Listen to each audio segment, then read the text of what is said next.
Hello guys, welcome to my channel, welcome to daily energy check-in.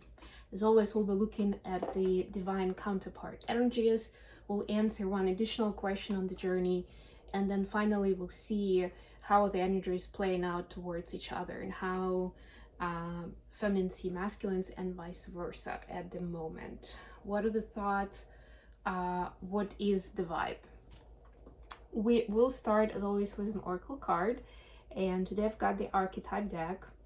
I know that a lot of you already, it's my latest deck and I'm still getting to know it, but I know a lot of you already fell in love, and I think it's just beautiful and brilliant, and this deck is just, it goes deep, let's put it that way. So why don't we go deep today? But not deep to make it a 20-minute video. Yes, I have my goals, my video goals. And you know that I was actually taking a couple of days off from videos, and that's why it's one of the reasons that then I have a lot of downloads, you know, and a lot of stuff to share. So that's what happened yesterday. But yeah, let's see what we have for divine feminine collective first of all. Number 27, the unseen. See the unseen.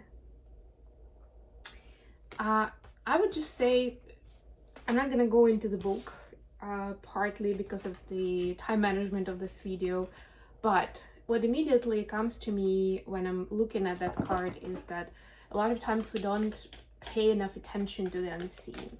And I don't mean like the large scale, like the spirit or angels, guides, you know, whatever your belief system is in that. I don't mean like that. I mean that there are certain energy dynamics that we don't necessarily see, and a lot of times that's why our brain doesn't really go there, or we scan through it very quickly in our mind, right? Like, okay, how am I feeling today? Okay, fine. Or, you know, there is some unfortunate situation and it's like, well, and you know, I found a solution. Okay, let's move on. Next. And we go, and sometimes it's not even that fast, but it's still, the idea stays the same, because by default our brain doesn't like to go into those things in more detail and like dig deeper, right? It's unpleasant, it's uncomfortable, and sometimes it's scary, sometimes it's painful, sometimes both, right? So a lot of times we don't do it. It's like our brain decides, okay, if we don't have to do it, we don't do it. We found a way, let's move on to the next one, right? Like that's the optimal efficiency, if you wish. But it doesn't necessarily mean that there is nothing there to look at. And I don't just mean to like take it apart just for scientific purposes, just because we're all supposed to be interested. I don't mean that. And even as a coach, I don't always say that. I don't always mean it in that way. But it may be important because there may be some aspect of it where you missed a part of what was actually bothering you, what made you uncomfortable, why this was a big deal, or again, the other way around. You solved it in 5 minutes, where, you know, a year ago it would have taken you a whole day to find a resolution, or you'd be replaying it back and forth, right? So whether it's something positive, i.e. noticing your growth, your new knowledge, you know, your wins, or it's something where you notice, okay, I haven't really figured this out yet. Like, I know it's actually been a more painful experience than it should have been, right? And maybe you're not ready to look into it yet, but it's important to acknowledge that there are these dynamics happening, right? There is this energy flow that takes you a certain way, right? That is vibing a certain way with you. And that, of course, can go into all kinds of situations. But it is part of the journey, whether we like it or not. So it's important to do those check-ins on the regular basis. Even if you manage to find a solution and it's not a problem, right? For that benefit. And maybe it is a problem, you just, again, if you don't check in, you won't necessarily know that, because we notice the big stuff, right? The stuff that keeps bothering us, that's on the forefront of our consciousness. But if it goes into that unseen territory, which can mean the subconscious, right? Then we don't go there. You know, we're not bothered, we move on. For masculines, we have the self. Look at all these concepts today. Wow, this is huge. This is 29 if you're following the numbers. So self is that concept of either higher self, you know, or the soul, the heart space in various cultures and religions and belief systems and frameworks. It could be named something different. This is more from like a Jungian psychology, I would say, which makes sense because Jung actually did so much work on archetypes, and we're looking at the archetype deck, right? But the main part is that, and I actually like that there's a somewhat masculine figure in this card. It's a silhouette, but still gives us an idea that a lot of times we see self in a kind of flat way, right? And I also love the color and the rays, and you see like where that center is. It's the heart and high heart chakras, right? A lot of times our belief is pretty standardized, and it's pretty much like we see it the same way, or that it's supposed to show up in a certain way for us. So how do we know, are we connected to self or not? I was just at Gabby Bernstein's masterclass this Saturday because she's about to launch a new book, and she was doing it for people who pre-ordered them. And like she uses the concept of self in her you know, in her talks, in her work, and she was saying that the self, like there's that juxtaposition. Am I in my ego or am I in myself, right? So the self actually, and the framework that she's using actually has, like the IFS has specific qualities, right, or specific aspects of how you tell that you're in yourself right now, not like capital S, and not in your ego, right? But it can be like all like 50 shades of gray in between those things, right? The combinations of those concepts. So it's important to know that it can come up in different ways, right? But it will never be something that super emotional. Like one of its main, I would say, ingredients or ways to say that you are in the self is that you have the sense of peace, the sense of groundedness, right? And everything else depends on that. Like it's like an extension of that state, right? It is very empowering because a lot of times, especially, you know, for people who are not on the spiritual journey necessarily, right? They may hear about all these concepts and, you know, whether it's psychology or philosophy or religion or whatever, they may quickly stop you and say like, you know what, I'm not interested in that. And like, no, I don't do that, right? But it's actually very empowering. And to me, this is a message to masculines that, you know, especially if you've been looking for sources of power, for sources of inspiration, even if it seemingly has nothing to do with inner work, with spirituality, right? Like this is your potential. This is like the flashlight here, like, hey, I'm here, look here. Okay, I'm gonna be using the Muse Tarot today, by the way. Oh, I haven't used it for a while. It's such a fun deck. And I'm not a fan of the what's it called, the abstract art in tarot, and this one has quite a lot of that, but I still love it so much. 2 of materials in the bottom of the deck. I see this person as a cheerleader when I'm looking at this, and you know, isn't it a contrast from what you usually think of the 2 of Pentacles? But it's like, what do you need to give your support to at this time, right? What are you cheering for? Which part of your life, or parts of your life, right? Are you spreading your energy wisely? Are you celebrating yourself? Or are you just juggling to make ends meet? The moon. We just had full moon in Taurus. It was speaking on Friday, and hopefully you guys made use of that energy and you went into the guidance that I had for each zodiac sign on my other channel. And whatever your techniques or rituals are, hopefully we're able to get some kind of illumination or guidance, right? Like, where is my energy needed? Whether it's my own perspective, my life, and just the world at large, right? To be able to get more of that clarity, right? Because especially in our day and age, there's so much going on around, and all this overwhelm of information is asking for our attention, for our energy, our money, you know, like everything. And people sell it pretty well, you know, so it's, and your ego does the selling too, by the way, on certain things for your life. So it's quite easy to get lost and get, well, overwhelmed, right? And then confused of like, so what do I choose? Because I can't do 100 things at the same time, right? So I still need to pick.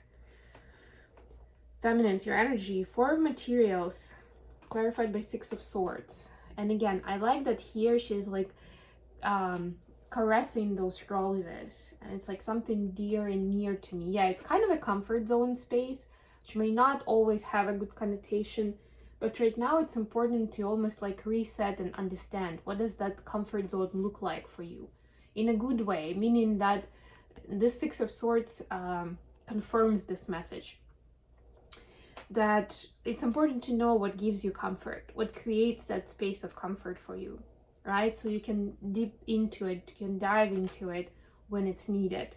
So you can call on it. It's not about like making yourself like really work really hard or suffer or deplete your energy, right?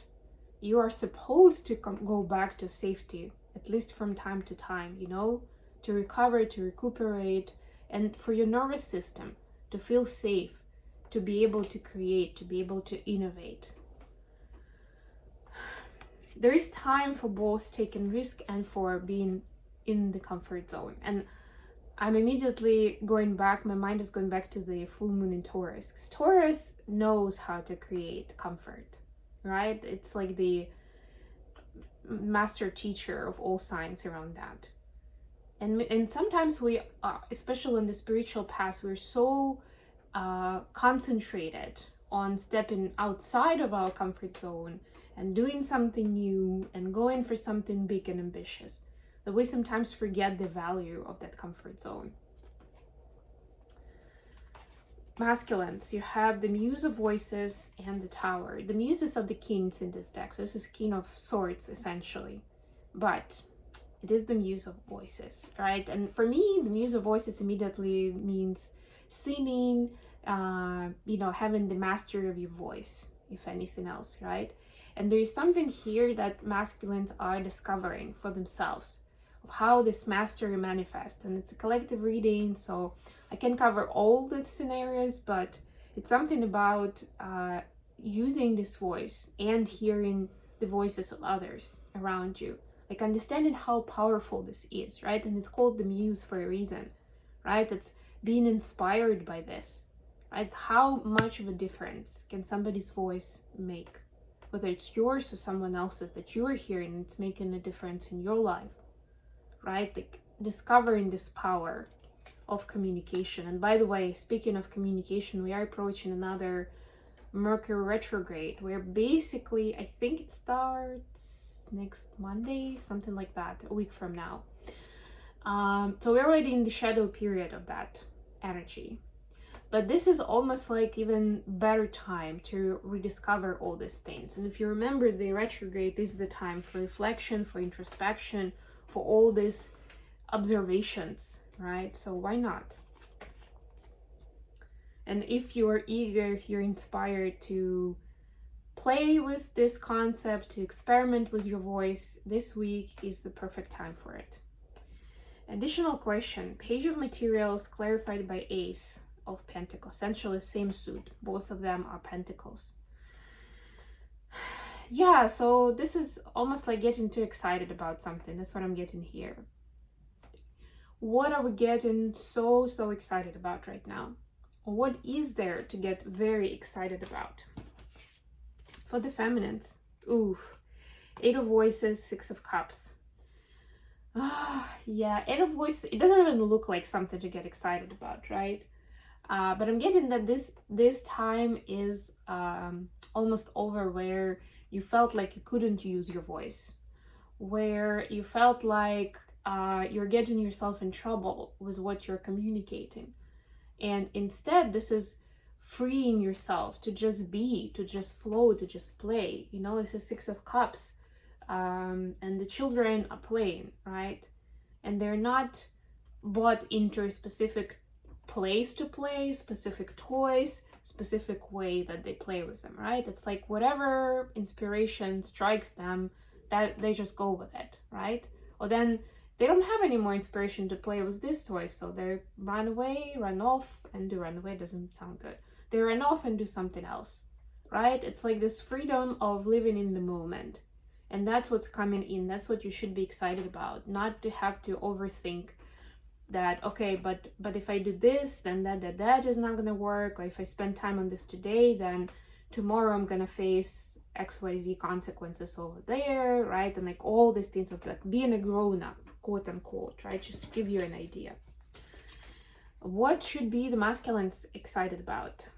Six of Emotions. So we actually have a synchronicity here, an immediate one. We just talked about Six of Cups here, and we have Six of Cups over here.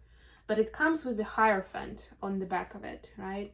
So masculine should be excited about how their life calling, their soul calling, their self, capital S, calling is actually fitting into the community, into the society, into what is needed right now, into what feeds people's soul. So this becomes not just like a personal endeavor of like, yeah, I'm rediscovering my soul, my heart space, you know, I want to listen to it and, you know, find that happiness for myself. This becomes a much bigger deal. Still same process, but this is giving a whole new perspective to that work, right? And how much it's actually doing for community at large, for collective at large. I'm hearing especially for Divine Masculine Collective. How the feminine seeing the masculines and the connection at this time? We have the Muse of Inspiration and the World. Yeah, so the Muse of Inspiration, if you think about it, sounds a little of a repetitive concept, right? A bit of a tautology. But let's think about it as a King of Wands for a moment, right? There's a lot of wisdom there. There's a lot of passion as well. And feminines recognize that this is the potential that the masculines have. And yes, maybe they're not there yet. Maybe a lot of times is an inspiration right now. But it's important to have that vision. They know it. And they know that with every karmic cycle that's closing, and there's another big one that's closing, masculines are moving closer and closer to this, to being confident in their own skin. Because they're already the skin of Wands, right? But this is them recognizing it. And the more they have capacity to recognize it, the more they start living that life, the more they become it in the 3D space. Because in 5D, that version already exists, right? But they're embodying it in the 3D space.